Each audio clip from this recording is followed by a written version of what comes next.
आपण तर ते अधिकृत उमेदवारी गावामध्ये आपल्या भारतीय जनता पक्ष महायुतीचे उमेदवार जिल्हा परिषदेचे प्रदीप भैया शिंदे आणि आपल्या वाघोलीच ना पंचायत समितीचे उमेदवार प्रशांत भैया रणदिवे यांच्या प्रचारासाठी आपण ह्या रॅलीचं आयोजन केलं। मी जास्त आपला वेळ घेणार नाही।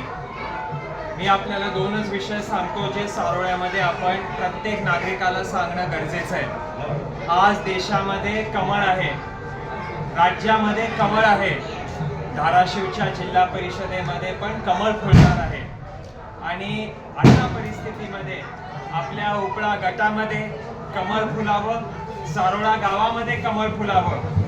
आमदाराला निधी किती असतो? वर्षाला निधी किती असतो आमदाराला? 5 कोटी असतो।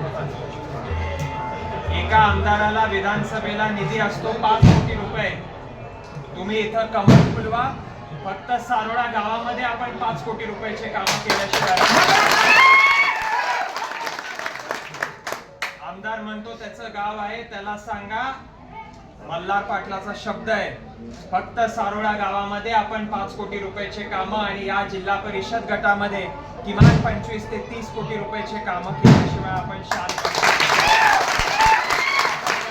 माझ्या सारोळा गावानं पूर्ण ताकदीनं आदरणीय देवाभाऊ, आदरणीय राणादादा व भारतीय जनता पक्षाच्या पाठीशी खंबीरपणे उभा राहावं। दोन्ही उमेदवारांना अतिशय चांगल्या मताधिक्यानं आपण निवडून द्यावं आणि बूथवर आणि सगळ्या गावामध्ये काम करणारे आपल्या तरुण कार्यकर्त्यांची आणि ज्येष्ठांची जबाबदारी आहे की जितकं जास्त मतदान होईल तितकं खेचून आपलं कमळाचं बटन दाबून आपला विजय हा ऐतिहासिक विजय घडवून आणा एवढी विनंती करतो।